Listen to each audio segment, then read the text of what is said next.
In the ancient cradle of the Indus Valley, where the Ganges whispered secrets to the wind and the Himalayas stood as silent sentinels, there existed a temple shrouded in perpetual twilight. Carved into the black basalt cliffs of the Vindhya Mountains, the Kali Ghat was no ordinary shrine. Its walls, etched with friezes of serpents coiling around lotus blooms, depicted not the serene grace of Lakshmi or the playful mischief of Krishna, but the raw, unbridled fury of Kali, the Dark Mother, the devourer of time. Legends spoke of her as the ultimate paradox, a goddess of destruction who birthed creation, a mother whose embrace was both tender and terminal. Her idol, forged from a single obsidian slab, loomed in the Sanctum Sanctorum, her forearms wielding a severed head, a sword, a lotus, and a gesture of fearlessness. Her tongue, lolling eternally, dripped not blood, but the elixir of forgotten truths. Pilgrims came from afar, offering garlands of crimson hibiscus and the blood of goats, seeking her blessings for victory in battle or release from the cycle of rebirth. But few knew the true secret buried beneath her pedestal, a vault sealed with mantras older than the Vedas, guarding a mystery that could unravel the very fabric of Dharma. It was the year 1425 CE, during the reign of the Vijayanagara Empire, when the threads of this enigma began to weave into the life of a young scholar named Arjun Vyas. Born under a blood moon in the bustling streets of Varanasi, Arjun was no warrior like the Kshatriyas of old, nor a priest bound by ritual. He was a Brahmin scribe, his fingers stained with ink from transcribing the epics, his mind a labyrinth of Sanskrit verses and astronomical charts. Yet, destiny, that capricious weaver, had other plans. A cryptic scroll, delivered by a hooded mendicant on the banks of the Yamuna, would drag him into the heart of Kali's shadow.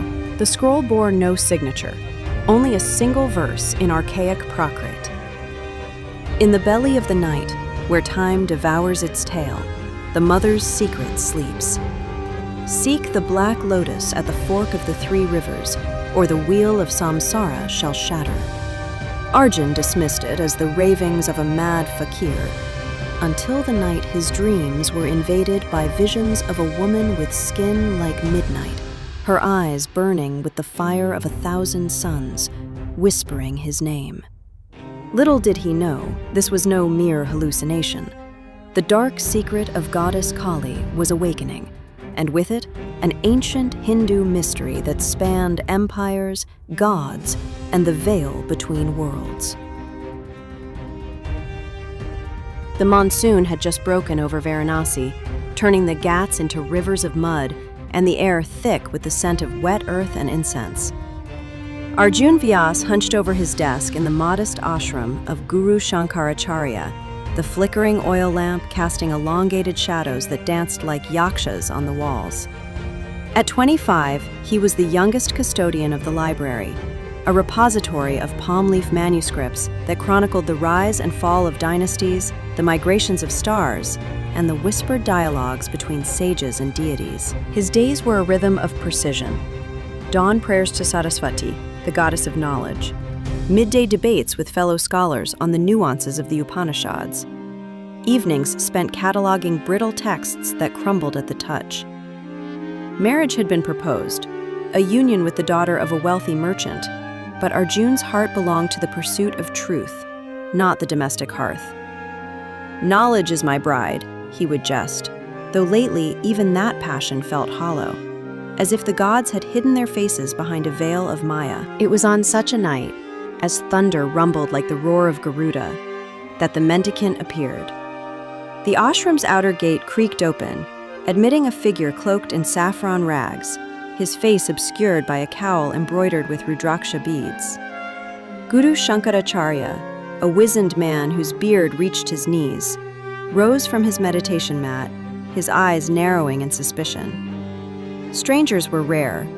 Varanasi's streets teemed with pilgrims, but the ashram was a sanctuary for the learned, not the wandering sadhu. "Speak your purpose, traveler," the guru intoned, his voice steady as the Ganges. The mendicant knelt, producing the scroll from within his robes. It unrolled with a whisper, revealing ink that seemed to pulse like veins. "For the one who bears the mark of the owl," he rasped, his voice a gravelly echo of forgotten tombs. Then, without another word, he melted into the rain-slicked night. Arjun, summoned from his alcove, felt a chill unrelated to the downpour.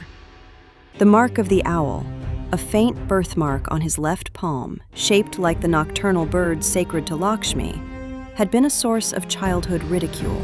Now it itched as if alive. He read the verse aloud, his scholarly mind dissecting its metaphors. The Black Lotus, symbol of Kali's abode. The 3 rivers, perhaps the Triveni Sangam at Prayagraj. The wheel of samsara, the eternal cycle threatened by revelation. "This is no jest," Guru Shankaracharya murmured, tracing the script with a trembling finger. "It speaks of the Asura vault, the forbidden chamber beneath Kaligat. Legends say it holds the Kali Yantra, a diagram of cosmic destruction drawn by Shiva himself in the hour of annihilation. To gaze upon it is to invite pralaya, the dissolution of worlds." Arjun's pulse quickened. As a boy, he'd heard tales from his grandmother, how Kali, in her rage against the demon Raktabija, drank the blood of chaos to prevent its multiplication, but in doing so, absorbed a fragment of primordial darkness, the Tamas Bindu, the seed of ultimate void. This essence, too potent for mortal eyes, was sealed away by the goddess's own hand, lest it corrupt the balance of creation. The Guru's eyes gleamed with a mix of pride and sorrow. "Because you are the last of the Vyas line, descendant of the sage who chronicled the Mahabharata. The stars align for you, my son, but beware. The path to the secret is lined with trials. Kali tests her devotees not with gold, but with the blade of truth." By dawn, Arjun had packed his satchel, a worn copy of the Devi Mahatmya, a brass astrolabe, vials of sacred ash, and the scroll. As he stepped onto the ghats, the rain had ceased, leaving the air crystalline. Ferrymen pulled their boats through the mist, chanting hymns to the river goddess. Arjun boarded one bound for Prayagraj, the confluence where knowledge flowed into mystery. The journey upstream took 3 days, the Yamuna's waters swelling with silt from distant storms. Arjun spent the hours in contemplation, reciting mantras to steady his nerves. Doubts gnawed at him. Was this divine calling or delusion? Yet, each night, the dreams returned. Kali's form towering over blackened fields, her laughter a thunderclap, her words a riddle. The secret is not hidden, it hides you. Prayagraj welcomed him with the clamor of the Kumbh Mela's fringes, ascetics smeared in vibhuti, merchants hawking amulets, elephants adorned with bells trumpeting through the crowds. The Triveni Sangam glittered under the sun, a sacred vortex where Ganga, Yamuna, and the invisible Saraswati merged.